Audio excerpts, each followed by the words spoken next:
First thing we're going to do when we get into the White House is we're going to break up the big banks. We're going to break them up, and then we're going to overturn Citizens United, and then we're going to make college education affordable at public institutions. And we're going to do that for our future.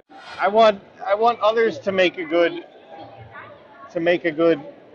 income so we can all get a good income, you know. I want to pay a little higher Medicare tax so I don't have to pay health insurance premiums, you know. We understand employers don't always have buckets of money that they're sitting on, but we can have a better deal. Bernie Sanders applies to about 99% of the country. If you are not a millionaire or billionaire, he is for you. That's the whole thing with Citizens United getting overturned. The politicians should reflect the people, not the corporations. That campaign, and already they've targeted 5,000 people online. And we're just in the primaries. This should be something we should really be looking at and talking about. Because if you're being targeted, real, authentic supporters of Bernie Sanders who have opinions and corrected, targeted, followed professionals, dissent, and manipulate favor, are only in the primaries. Imagine what that will look like in the general election. Imagine what that will look like with that presidency. That's some 1984 Big Brother, scary, scary stuff. Seriously. The internet has really been Bernie's domain because, as we all well know, the corporate media is very in pocket and very biased, and the blackout on him has been very, very hurtful. Because I think he'd be sweeping otherwise. Because when people hear his message, when the debates are not done in terrible times and people actually watch them rather than the summary on the corporate media and actually get to hear him directly, they are moved. They are inspired. And yes, that's exactly why I haven't been doing press in the corporate media, but solely on Democracy Now! And the Young Turks.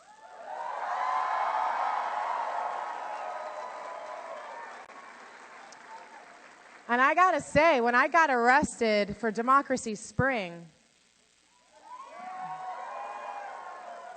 you know, in the follow-up week they had Democracy Awakening, it was crazy to me to think that TMZ was the one who broke the story. Honestly and authentically, and if you want to give yourself a little experience of what media literacy is, look at how my arrest was posted by all the different media sections. Went into what Democracy Spring was about, taking the money out of politics, overturning Citizens United, Democracy Awakening, restoring the Voting Rights Act. Some of that was talked about, but it didn't really get into the fact that I talked about, yes, that's what we were there for, but also that the police were really great with, always so great with Black Lives Matter activists and dreamers and Occupy movements. And maybe we can learn from this and start bridging that gap. But it's interesting to see in the different media outlets what they chose to say about it. And that'll be a really good lesson to you. Because we are really fending for ourselves right now. We are literally under attack. We're not just supporting the other candidate. She actually dedicated her life now to talking about that. And now, as a campaign strategy, we are being bullied. And somehow that is okay and not being talked about with the richness that it needs to. I'm with the candidate who voted against the Patriot Act twice. I'm with the candidate who recognizes that Edward Snowden did us a solid.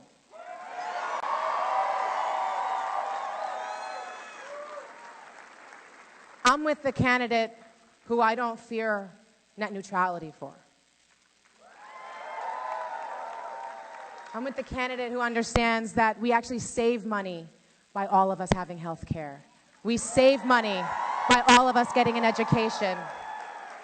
That fracking is bad and the environment should be our #1 thing that we are pushing for. Because our choices seem to be hate and war, and I choose peace and love.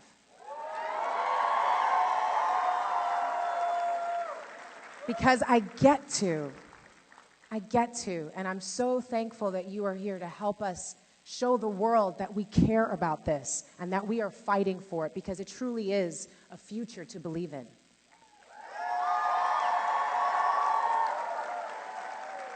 So let's keep injecting love into this process, and authenticity and integrity. Don't just take my word for it. Please welcome Senator Bernie Sanders, who will tell you a little bit more about that.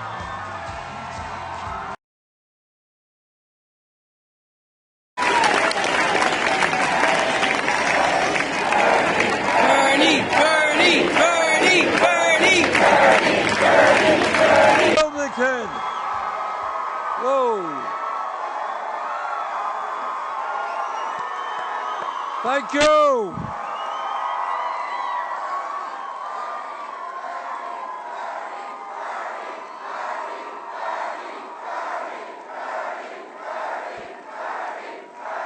Thank you all. What a wonderful turnout.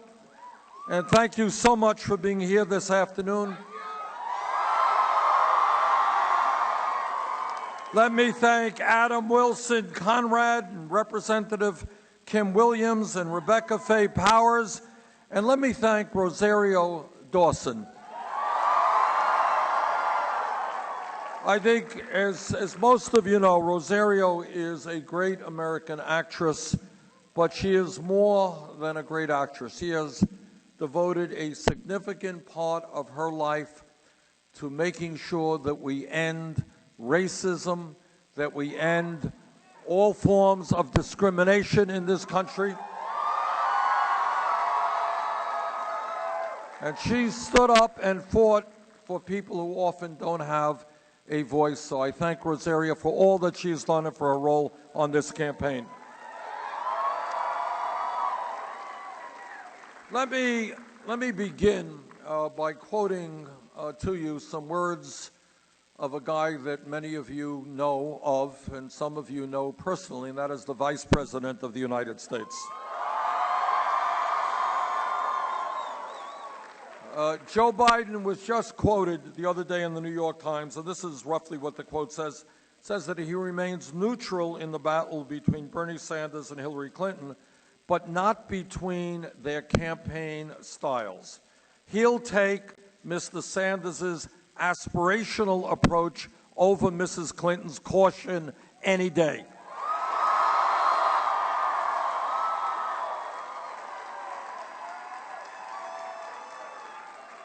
And this is what the Vice President continues. He says, I like the idea of saying we can do much more because we can.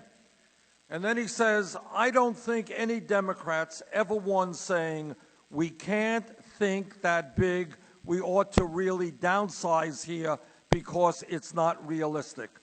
He said in a mocking tone. Come on, man, this is the Democratic Party. I'm not part of the party that says, well, we can't do it, end of quote.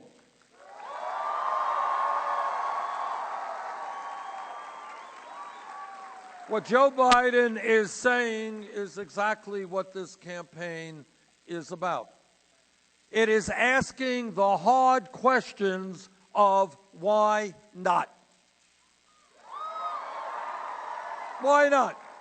Now, if we were a poor country, and there are many poor countries all over the world, and somebody said, you know, we should have a great educational system, because we should have health care for all of our people. We should have a great infrastructure. If people raised those questions in a poor nation, then people would say, well, you know, that's a great idea, but we're poor. We can't do that. But let me be very clear. You are living today not in a poor country. You're living in the wealthiest country in the history of the world.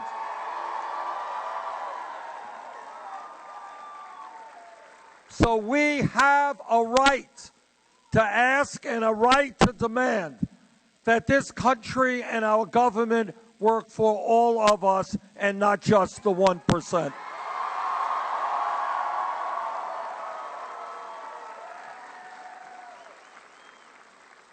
We have already won 16 states in this nominating process. And with your help on Tuesday, we're going to win here in Delaware.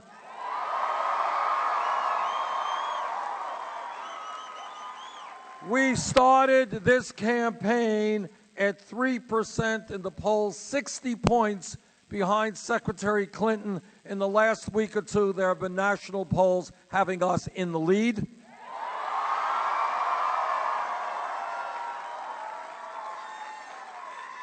And if you look at the matchups, the matchup polls between Donald Trump and myself, we are beating them in every instance.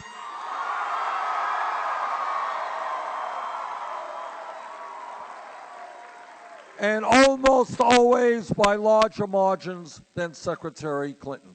In other words, we have confounded the experts. We are in this campaign to win, and with your help, we will do that.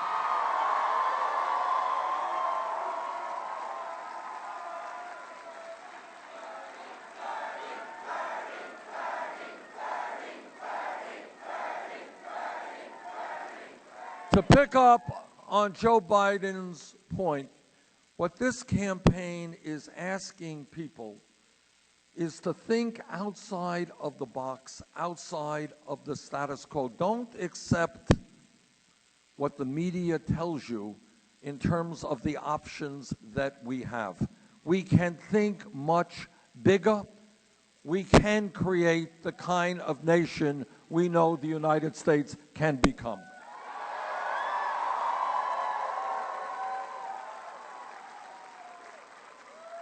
If we think about half a loaf, we will get crumbs. If we think about small ideas, we will get small results.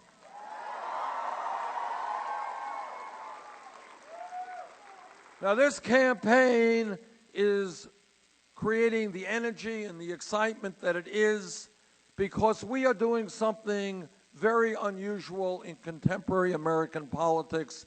We are telling the truth.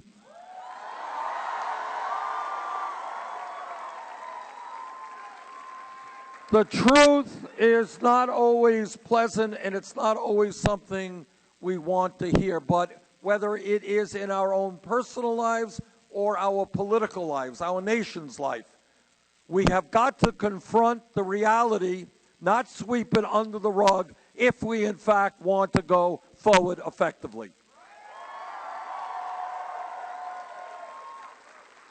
So what are the truths? What are the truths that many would prefer to sweep under the rug? Issue number one. As the former chairman of the U.S. Senate Committee on Veterans Affairs, I have talked to veterans from way back when, people who have put their lives on the line to defend our way of life, our democracy. And let me be very clear in telling you, I worry very much today about the future of American democracy. I worry about a Citizens United Supreme Court decision which allows billionaires to buy elections. Democracy is not a complicated concept. It is one person, one vote, not people with extraordinary wealth buying elections.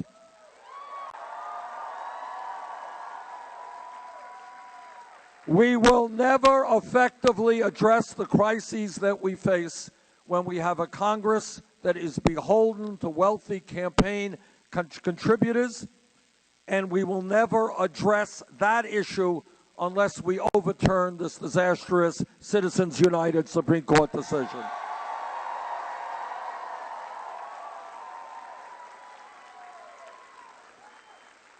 When a handful of billionaires like the Koch brothers and a few of their friends are prepared to spend $900 million in this campaign cycle, that is not democracy, that is oligarchy, and we will not allow that to proceed.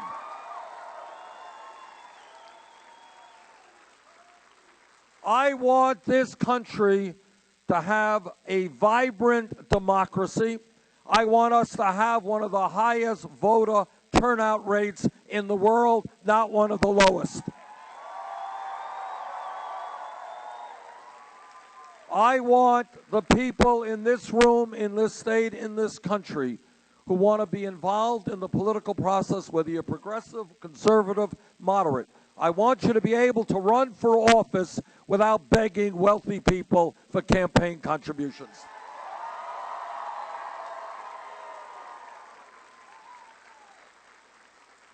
And I want voting rules to be very simple. In America, if you're 18 years of age and you're a citizen of this country, you are registered to vote. End of discussion.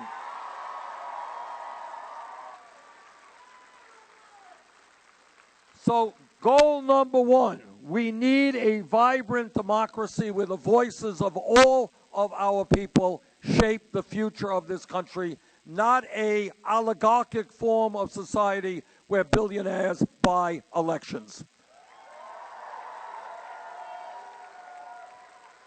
Point number two, and again, when we talk about the need to deal with the reality of American society, we've got to talk about what's going on in the economy, is we have a rigged economy, a rigged economy. Think about it for a second, and by the way, you're not going to see this on television. You're not going to read about it too often in the papers, but here is the truth. The truth is that today in America, the top 1/10 of 1%, 1/10 of 1%, owns almost as much wealth as the bottom 90%. The top 20 wealthiest people in this country today own more wealth than the bottom 150 million Americans, half our nation's population. That is an economy which is based on unsustainable principles. That is an economy which is not moral when so few have so much and so many have so little. That is not the American economy that we need to be the great nation we should be.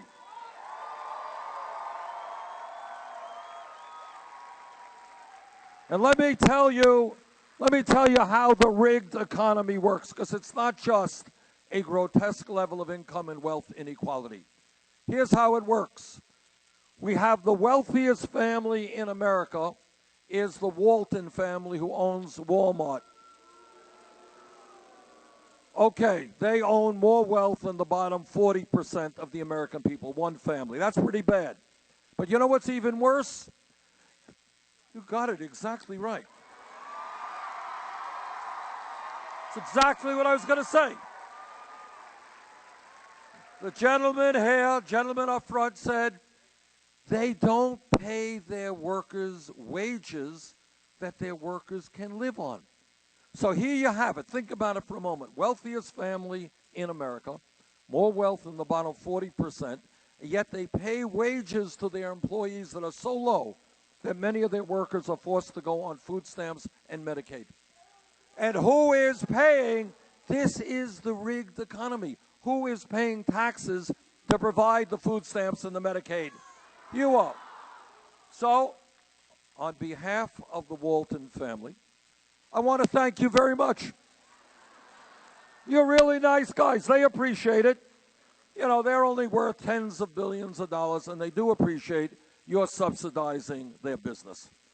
Needless to say, that's a bad joke, because it's not funny. You know, and I have heard all over this country, you know, you got Republican governors, they talk about welfare reform, people ripping off the welfare system. You know, the biggest welfare beneficiary in this country is? It's the Walton family. Now, this won't get on television either, so you got to listen carefully. You won't see it on TV. But I say to the Walton family, get off of welfare, pay your workers a living wage.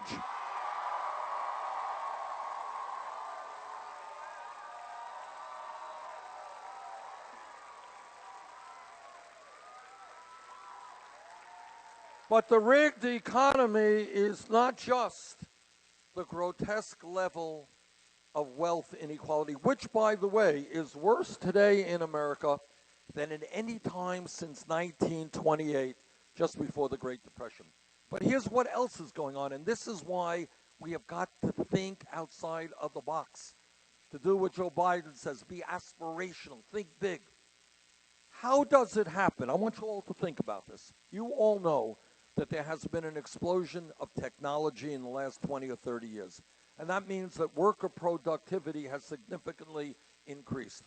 How does it happen that with all of this new technology, all this increase in worker productivity, all of the global economy, how does it happen that people by the millions in this country are working for lower wages? How does it happen that in America today, you got people working not one job, but 3 jobs to bring in enough income and bring in the health care that they need? All right. Now, young people will not believe me, and Google it after you leave here, not now. All right. But here is the truth.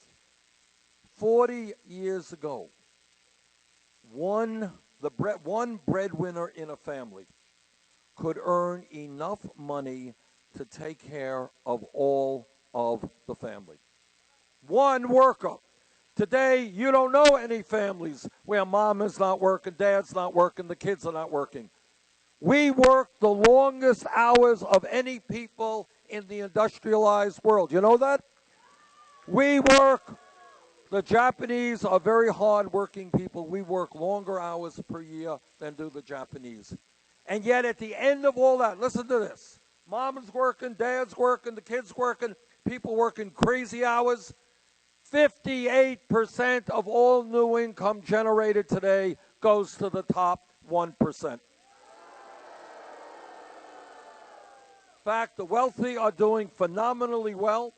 Last 30 years, the top 0.1% has seen a doubling of the percentage of wealth it owns, while the middle class continues to shrink. That is economy.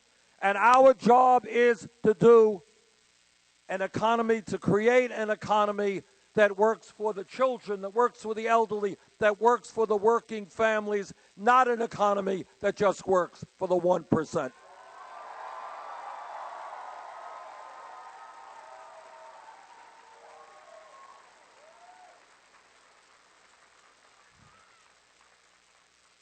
But it's not just a corrupt campaign finance system in which billionaires and Wall Street and their super PACs buy elections. And it is not just a rigged economy, but it is also a broken criminal justice system. Here is the facts. Again, think outside of the box. Ask yourself this question. Why should it be that in the wealthiest country in the history of the world, we have today people in jail than any other country on earth?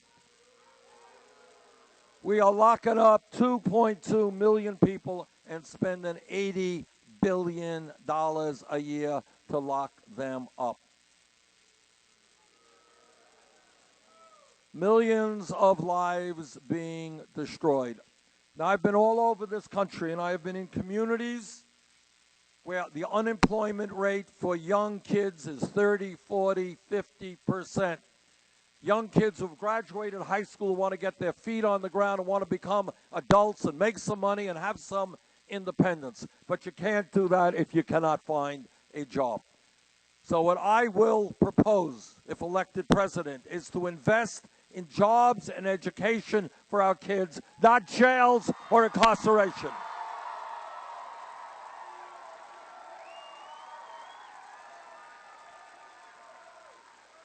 We do not want to have the dubious distinction of more people in jail than any other country. We want the best educated workforce in the world.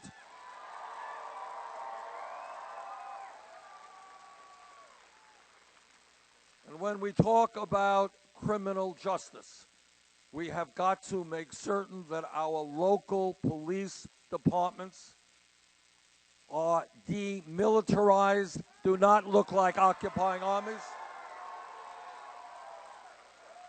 We have got to make sure that local police departments reflect the diversity of the communities they serve.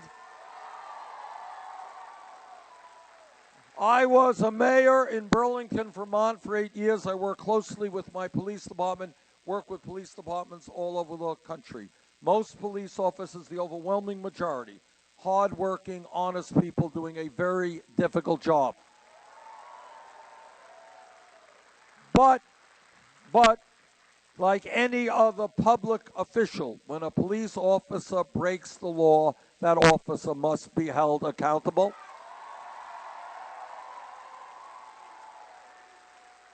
As a nation, we must understand that lethal force by a police officer should be the last response, not the first response.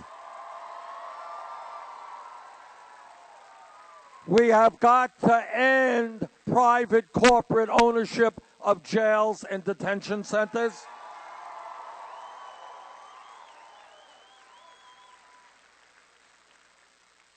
We have got to rethink the so-called war on drugs. Many people don't know this. Many people don't know this, but over the last 30 years, millions of Americans have received police records, criminal records, because of possession of marijuana. And if you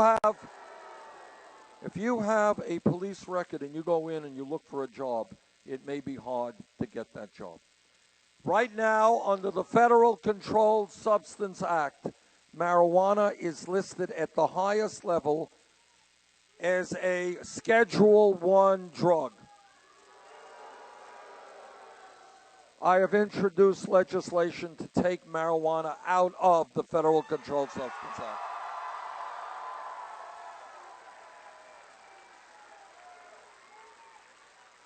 The responsibility of states to determine whether or not marijuana should be legal. 4 states have, more I expect will in the near future. But possession should not be a federal crime. But here's another issue that we have got to deal with. All over this country, including my own state of Vermont, we have a serious, serious problem regarding opiate abuse, heroin addiction, and people dying every single day from overdose. Now, the best way, to my mind, to deal with this serious crisis is to understand that substance abuse and addiction should be treated not as a criminal issue, but as a health issue.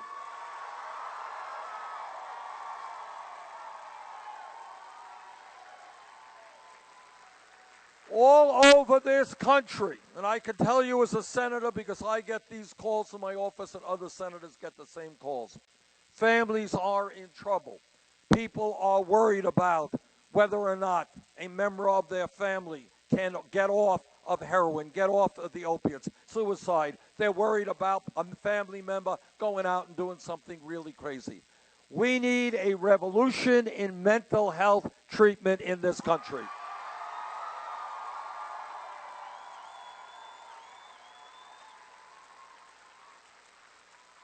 Again, thinking outside of the box. Just think, we got thousands and thousands of people walking the streets of America today. They're suicidal, they're homicidal, they are addicted to drugs, they're getting into criminal activity. We need to provide those people with the help that they need today, not 6 months from now.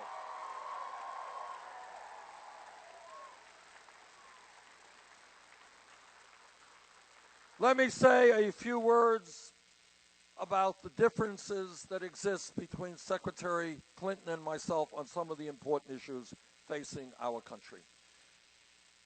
We have chosen different paths in terms of how we raise the funds we need to run our campaigns.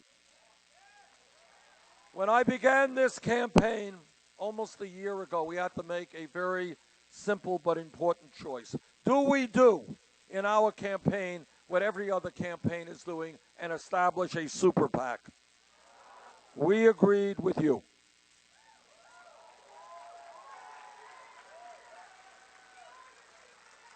And here is why. Because super PACs are simply a mechanism to vacuum in huge sums of money from right? From Wall Street, from billionaires, from corporate America, from the fossil fuel industry. We don't want their money. We don't need their money. We don't represent their interest.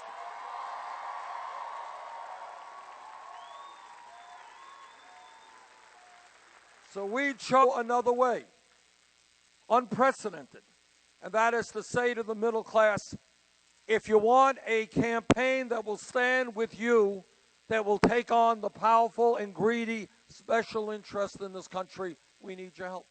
And what has happened over the last year is we have received over 7 million individual campaign contributions. 7 million.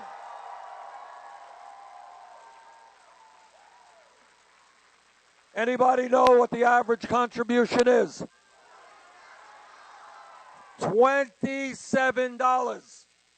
You know, I was at the Gettysburg battlefield just the other day. And on the spot where Lincoln, or near the spot where Lincoln gave his famous Gettysburg Address in 1863. And at the end of his speech, he talks about the need to have in our country a government of the people, by the people, and for the people.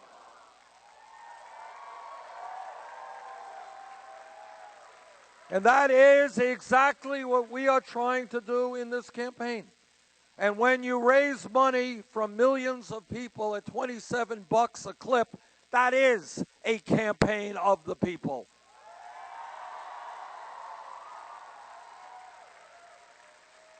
Secretary Clinton has chosen to raise her money in a fashion way, or at least what is now part of the contemporary political process, and that is have a number of super PACs. Her last reporting period, her super PAC reported $25 million in special interest, $15 million from Wall Street alone. And on top of that, she has given numerous speeches to Wall Street for $225,000 a speech. Now, every candidate who receives a lot of money from special interest always has the same response, and that is, oh, it won't impact me. But the question you have got to ask is, why do some of the most powerful special interests in this country make campaign contributions? They understand exactly what they are doing. All right?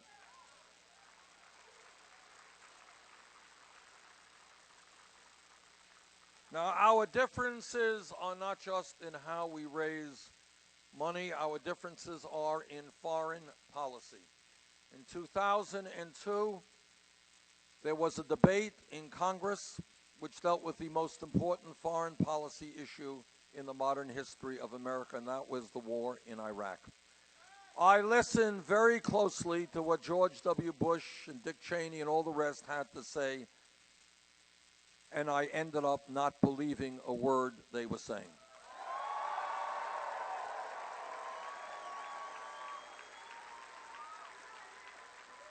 I not only voted against that war, I helped lead the opposition to that war, and I do wish so much that our side was successful and we never went into that disastrous war. Secretary Clinton heard the same evidence. She was then in the Senate. She voted for the war. But it's not just the war in Iraq. In my view, look, in the real world, sometimes we have to go to war. But war and military force should always be the last possible response, not the first response. And I got to tell you, I am not impressed by politicians, often Republicans, that get up. They're really tough guys. They want to go to war all over the world. They want to overthrow this one. They want to go there. They want to go there. But they understand it is not their kids who are going to go off to the war. It's your kids.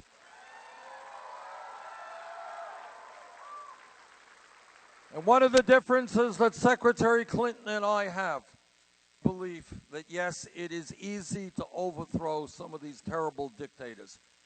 People like Saddam Hussein, a vicious murdering thug. People like Gaddafi in Libya. People like Assad in Syria. Awful people who have killed God knows people.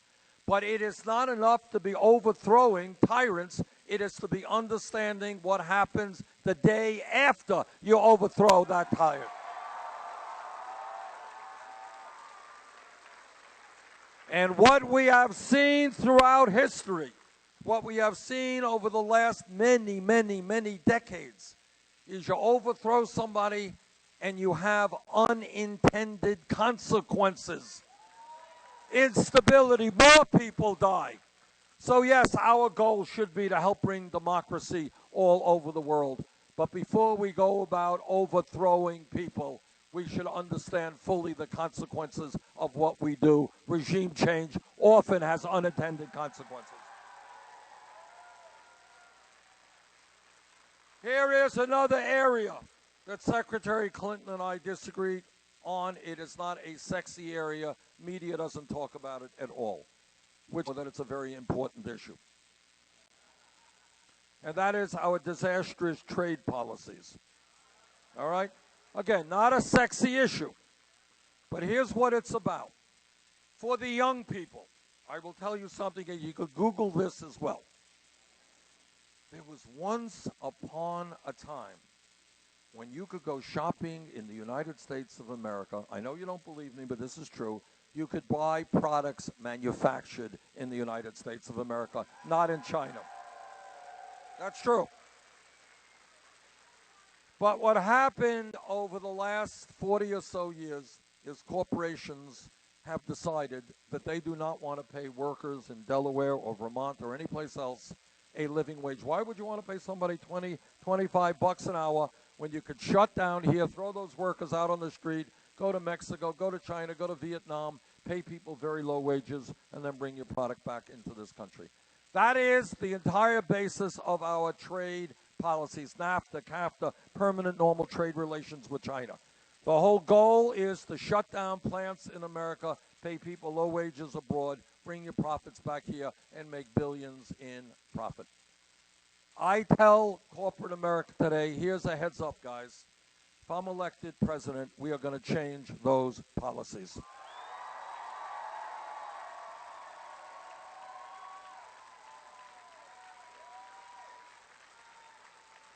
If you want the American people to purchase your products, and every night on TV we got all the ads telling us to buy this and buy that. If you want us to buy your products, start manufacturing those products in Vermont, Delaware, and in the United States of America. Now, I have opposed every one of these disastrous trade agreements. Secretary Clinton has supported virtually all of them. That's a big difference of opinion. I believe, and this is not a radical idea, that in America, if you work for 40 hours a week, you should not be living in poverty.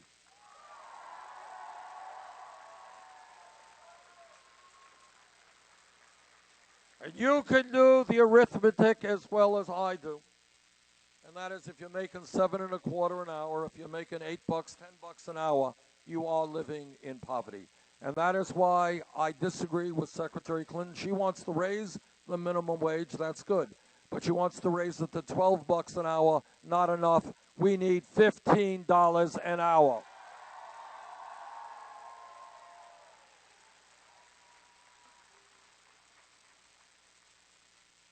When we talk about the important issues facing not only our country but the world, I can tell you as a member of the U.S. Senate Committee on the Environment that climate change is real.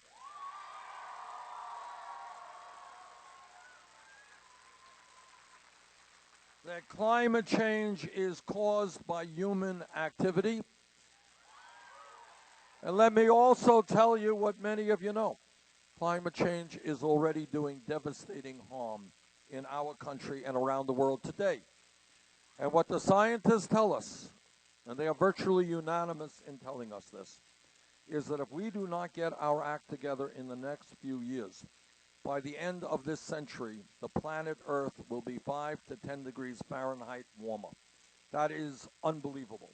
And what that means is more drought, more floods, more extreme weather disturbances, more acidification of the ocean, more rising sea levels, and more international conflict.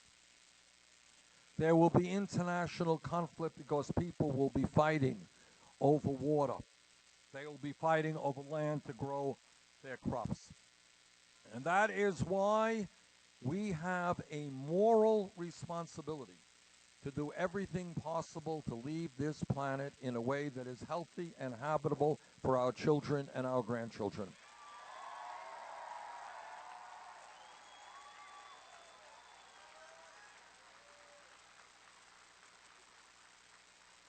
And in the same way, we have got to tell corporate America they cannot continue to ship our jobs to low-wage countries. We have got to tell the fossil fuel industry that their short-term profits are not more important than the future of this planet.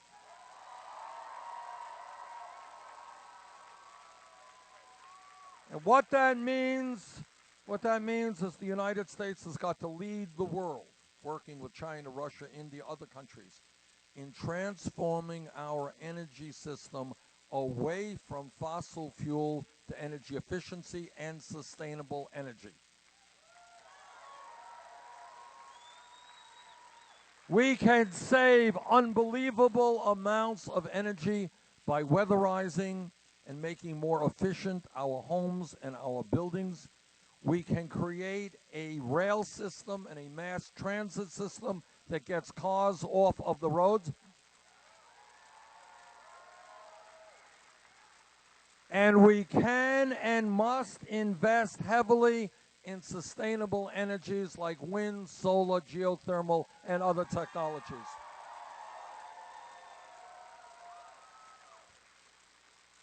Now let me tell you something, and this kind of connects the dots. When I talk about a corrupt campaign finance system, people say, well, yeah, that's bad.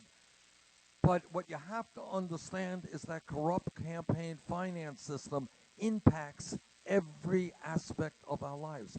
Think about how it can be that we have a Republican Party which, with very few exceptions, rejects the concept of climate change, let alone wants to do anything about it. Now, here is the point. If you think that the Republicans in this sense are just dummies, that is not the case. The real reason is that the moment that some Republican stands up and says, you know, climate change is real, it's really dangerous, we've got to do something about it, on that day, the Koch brothers and the fossil fuel industry will cut their campaign funds. That is what a corrupt campaign finance system is doing. And that is why we have got to change that system, and that is why we have got to stand up to the fossil fuel industry and save this planet.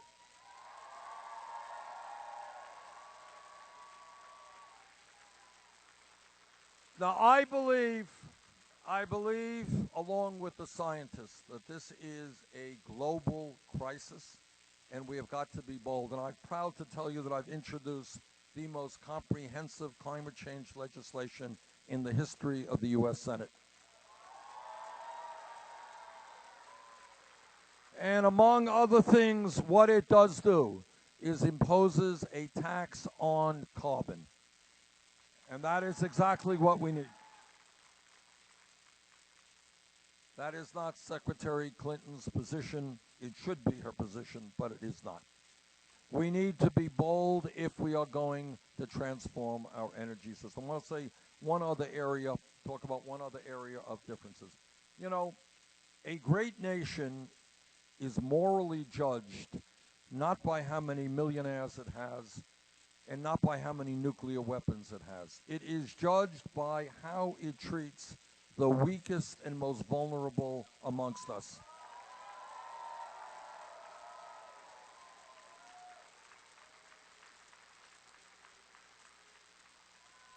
Now, we don't talk about it very often, but we have millions of senior citizens and disabled veterans and people with disabilities in this country who are trying to get by on $10,000, $11,000, $12,000 a year Social Security. You can do the arithmetic as well as I can. Nobody, if you're a disabled veteran, if you're a senior, you're somebody with disabilities, you're not going to make it on $10,000 a year Social Security. Now, what is totally outrageous and an indication of how far right the Republican Party has gone is in response to this crisis, you know what the Republicans want to do? They want to give more tax breaks to billionaires and cut Social Security. Well, we've got some bad news for them. We are not going to cut Social Security. In fact, we're going to do exactly the opposite. Instead of giving tax breaks to billionaires, we're going to ask them to pay more in taxes. Instead of cutting Social Security, we're going to expand Social Security benefits. And the way you do that is you lift the cap. Right now, somebody making millions contributes the same amount into the Social Security Trust Fund as somebody making $118,000. That's the maximum. Lift that cap, have somebody making $5 million a year pay the same percentage of his or her income into the Social Security Trust Fund as somebody making $40,000 a year. We can extend Social Security for 58 years and significantly expand benefits.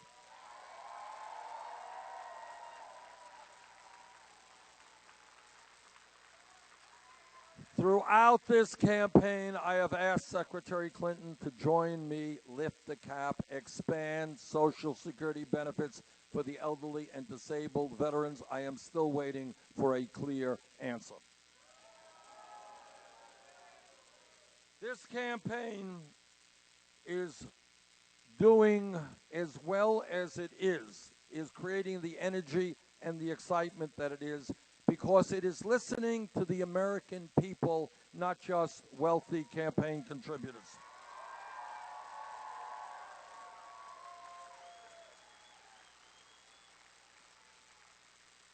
It is listening to young.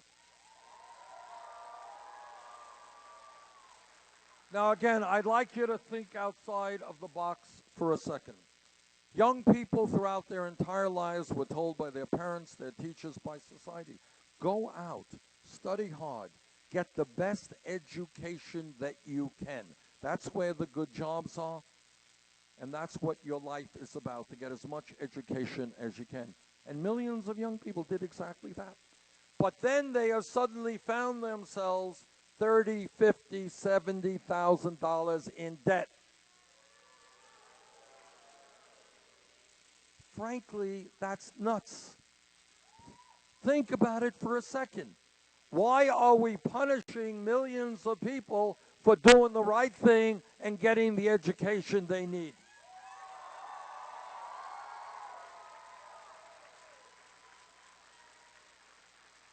We should be rewarding people for getting an education, not punishing them.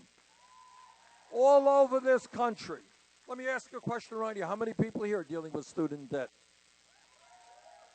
All over this country, I get the same response. Young woman, Burlington, Vermont, dreamed to become a doctor. She became $300,000 in debt. Young dentist in Iowa, $400,000 in debt.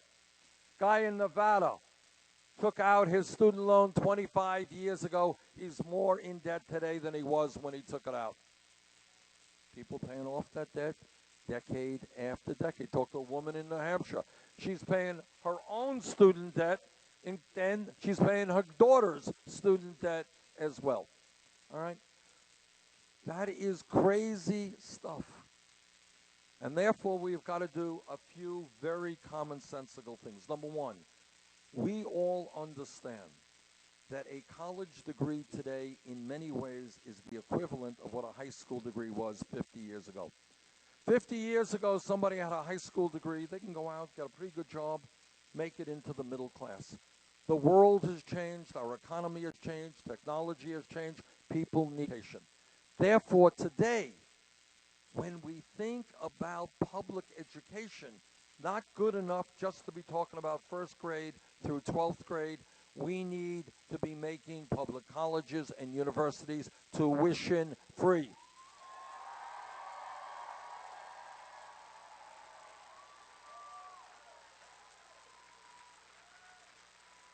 Is this a radical idea? It's not a radical idea. You know, I was just in Baltimore this morning, talked to a young lady. She's a visiting student here in the United States, staying with a family in Baltimore. She lives in Germany. How much does it cost to go to college in Germany? Oh, it's free, of course. How much does it cost to go to college in Scandinavia? Last year, I was in a meeting in Washington, D.C., and I made the point. I said, well, you know, colleges in Scandinavia is free. Guy jumps up. He says, no, Senator, you're wrong. I was like, oh, really? What's going on? I said, well, I'm from Finland. It's not free. All right. What does that mean? It means that if we are smart about the future of this country, we want everybody who has the ability and the desire to get as much education as they can. That's common sense.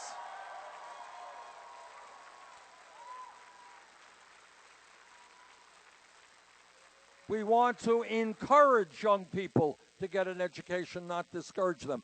And when you make public colleges and universities tuition free, you do something that is pretty revolutionary. I grew up in a family, didn't have a lot of money. My parents never went to college. And that's true for millions of families in America today. There are kids right here in Wilmington, in the 4th grade and in the 6th grade, whose parents have never went to college. They don't have any money. The idea of them thinking that they can go to college is as realistic as them thinking they're going to go to the moon. It is not within their purview. They're not thinking about that, and therefore they are not studying and doing their schoolwork the way they should. But if the word gets out in this country that every kid, regardless of the income of his or her family, will be able to get a college education if they take their schoolwork seriously, we can revolutionize education in this country.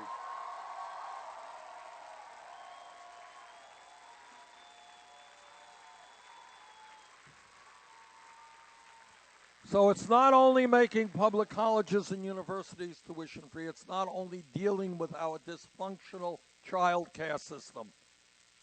Every psychologist who studies the issue tells us the most important years of human development are 0 through 4. Is that right? That is when we develop intellectually, when we develop emotionally. And yet in this country, where working class families, where mama's going to work, dad's going to work, people are frantically searching for good quality, affordable child care, and it is hard to find. Think outside of the box. Think outside of the status quo and ask yourselves why we do not have the best quality pre-K system in the world. Think what America looks like. Think what America looks like when mom goes to work or dad goes to work, and they know that their kids are getting quality care from well-trained, well-paid instructors who are proud to be child care workers.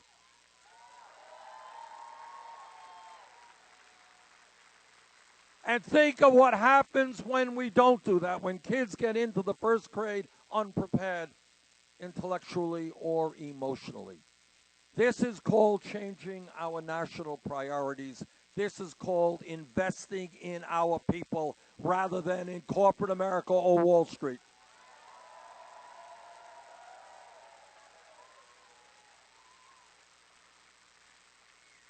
So not only do we need a strong child care system and a first-class public education system, we also have to deal with this crisis of student debt. And that is why I believe that people holding student debt now should be able to refinance that debt at the lowest interest rates they can find.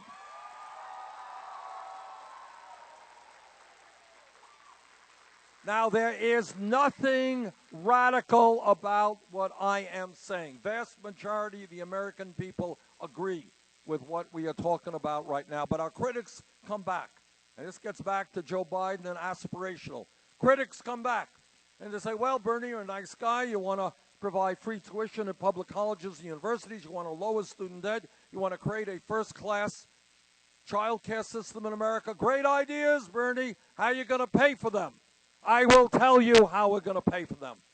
Over the last 30 years, there has been a massive transfer of wealth in this country from the middle class to the top 0.1%.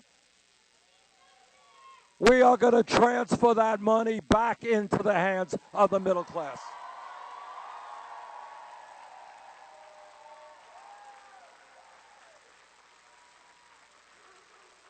We can lower student debt. We can provide free tuition at public colleges and universities by imposing a tax on Wall Street speculation. This country bailed out Wall Street after their greed and illegal behavior nearly destroyed our economy. Now it is their time to help families of this country.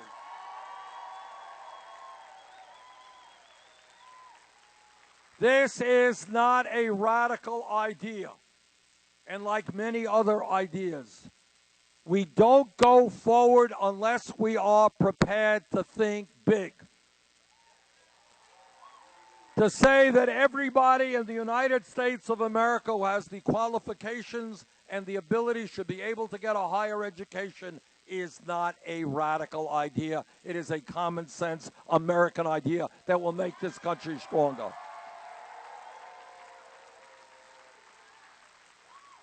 I have been in this campaign all over the country. I have been to Flint, Michigan, and talked to parents who have seen cognitive damage done to their beautiful children as a result of drinking poison water, lead in the water. I have been to Detroit, Michigan, and talked to people who see their public school system on the verge of collapse. I have been to Baltimore, Maryland, where there are communities where 40 or 50% of the people are unemployed or underemployed. People all over this country and in the African-American community are asking me a very simple question. They say, Bernie, how come we always seem to have money to spend trillions of dollars fighting a war like the one in Iraq that we never should have gotten into, but we are always told we don't have the money to invest in rebuilding inner cities in America?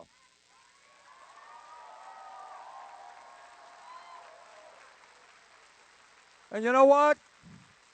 You know what? Those people are right. That's always the way it is. There's always money for war. There's always money for military expenditures. There's always money for tax breaks for billionaires.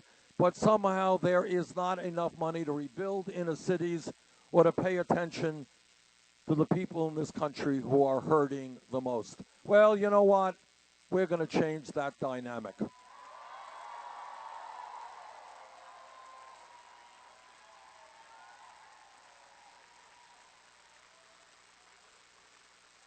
This campaign is listening to me. Now it is their time to help families of this country.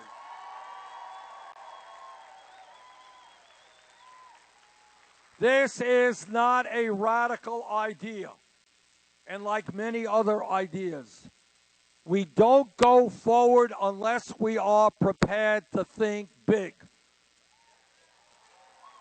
To say that everybody in the United States of America who has the qualifications and the ability should be able to get a higher education is not a radical idea. It is a common sense American idea that will make this country stronger.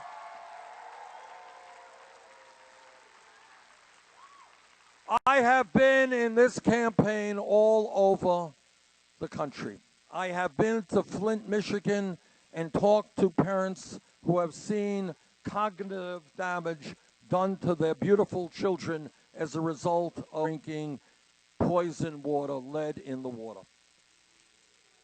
I have been to Detroit, Michigan, and talked to people who see their public school system on the verge of collapse. I have been to Baltimore, Maryland, where there are communities where 40 or 50% of the people are unemployed or underemployed.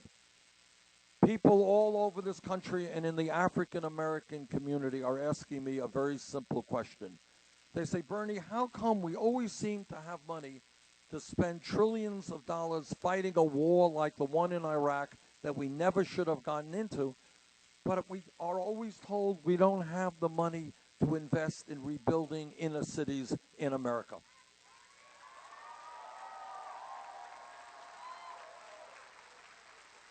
And you know what?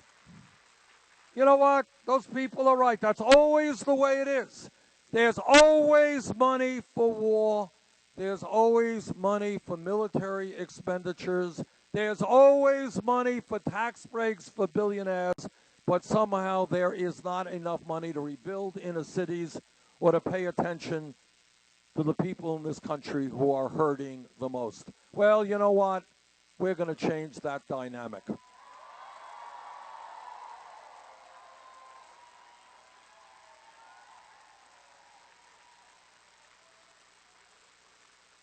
This campaign is listening to the Latino community, and they are reminding us that there are 11 million undocumented people in this country, many of whom are being exploited today, because when you don't have any legal rights, your employer can do anything he wants. Cheat you, take away your wages, work you in ways that are illegal.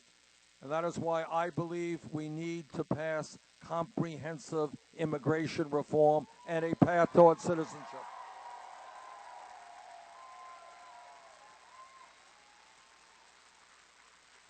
And if Congress does not do its job in passing that legislation, I will pick up where President Obama left off and use the executive powers of the presidency to do all that I can.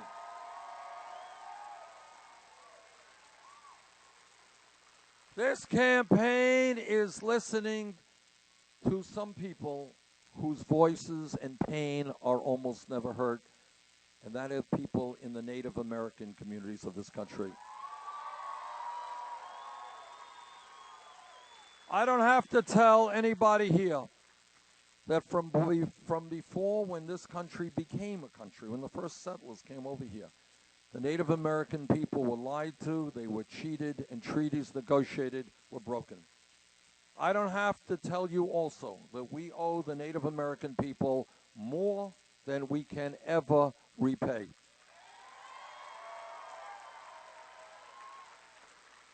They have contributed so much to the fabric of this nation, and among many other things, and maybe most importantly, they have taught us the profound lesson that as human beings, we are part of nature. We have got to live with nature. We cannot destroy nature and survive.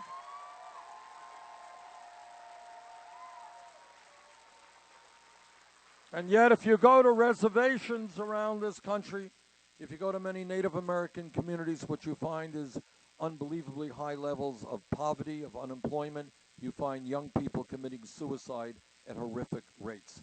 If elected president, we will change our relationship to the Native American people.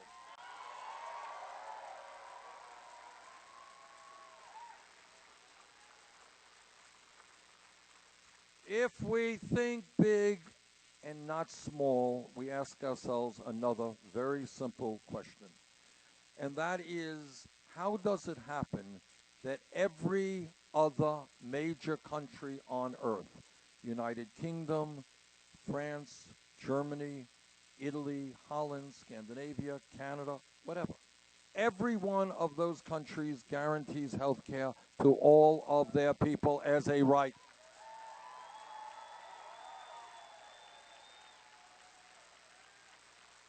We are the only major country that does not guarantee health care to all of our people. So let me be as clear as I can be. I believe from the deepest part of my being that health care is a right of all people, not a privilege.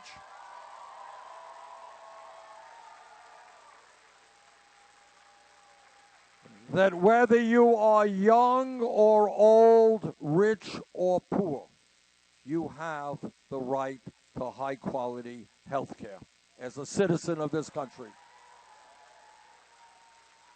The Affordable Care Act has done a number of good things, and I'm proud to be on the committee that helped write that bill. But we can do more. We are now spending far more per capita on health care than any other nation. Yet 29 million people still have no health insurance. Many of you are underinsured with high deductibles and co-payments, and every one of us continues to be ripped off by the greed of the drug companies.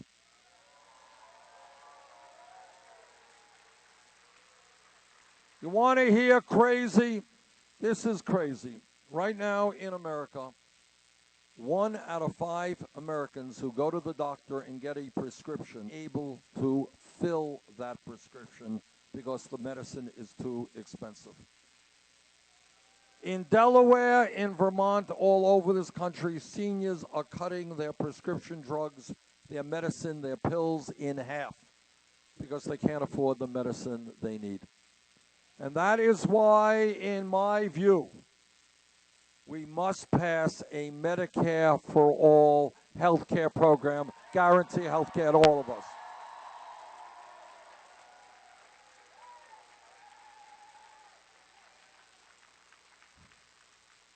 Right now, you got Republicans running all over the country talking about family values. Family, they just love families. All understand that when they talk about family values, what they mean is that no woman in this room, in this state, in this country, should have the right to control her own body. I disagree.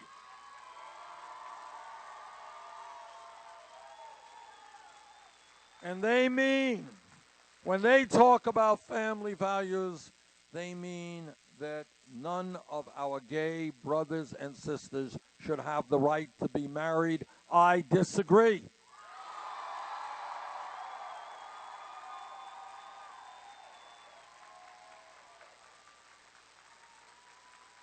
Jane and I have been married almost 28 years. We have 4 kids, 7 beautiful grandchildren. When we talk about family values, very different values than Republicans. And when we talk about family values, we talk about ending the embarrassment of the United States being the only major country on earth that doesn't provide paid family and medical leave.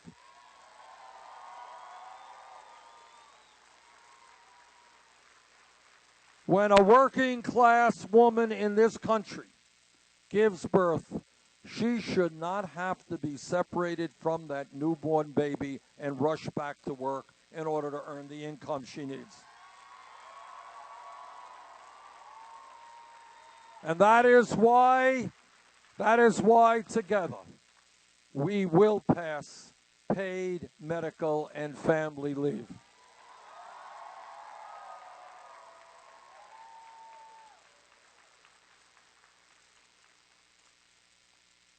Donald Trump will not become president of the United States.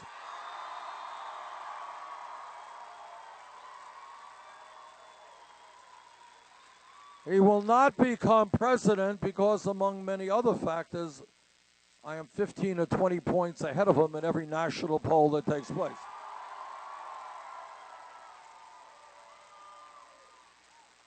But more importantly, he will not become president because the American people will not support a candidate who insults Mexicans and Latinos,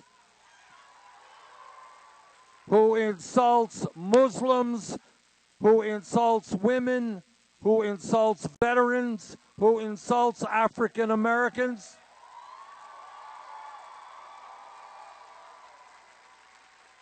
I hope that everyone here has not forgotten that before Trump became a candidate for president, he was leader of the so-called birther movement.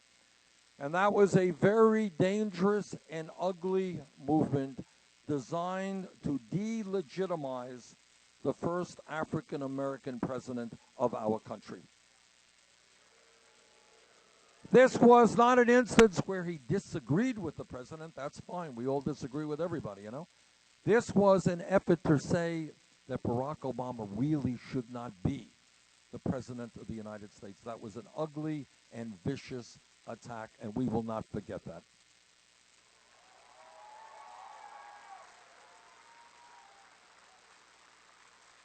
Donald Trump will not become president because we all know that as a nation, we are stronger when we come together, black and white and Latino and Asian American and Native American, gay and straight, male and female. That is our strength. And that strength of coming together will always trump dividing us up.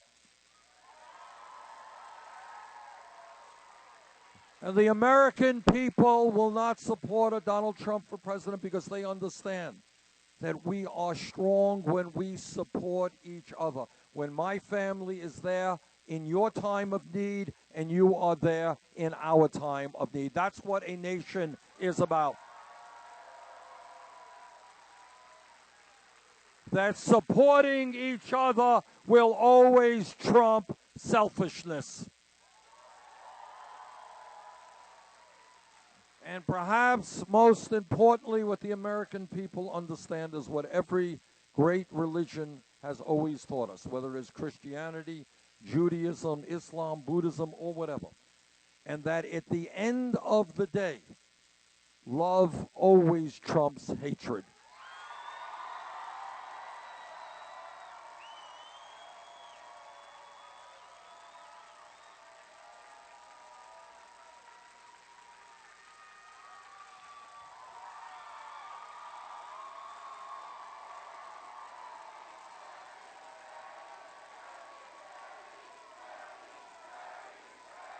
What this campaign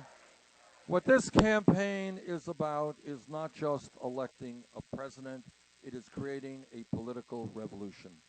And what that revolution means, this is what it means. It means that no president, not Bernie Sanders or anybody else, can alone address the enormous crises facing this country. That the only way that we deal with the issues that are out there so important to so many people is when millions of people come to stand up, fight back, and demand a government that represents all of us, not just wealthy campaign contributors.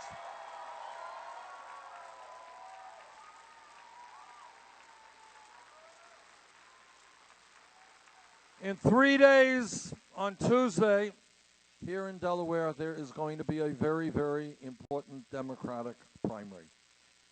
What we have learned throughout this campaign, we do well when the voter turnout is high.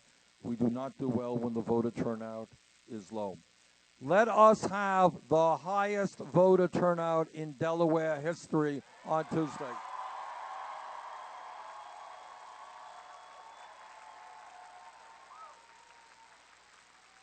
And let Delaware show the world that it is prepared to go forward in a political revolution. Thank you all very much.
back up a little bit so that gives these guys some room to do their work. Okay.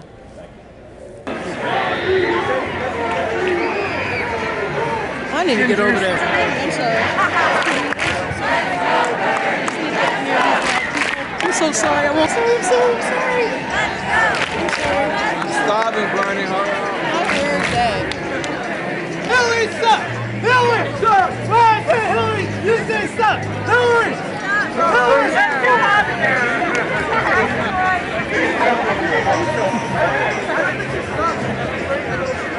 Yeah, I don't think she sucks. I just don't want her to win. Yeah.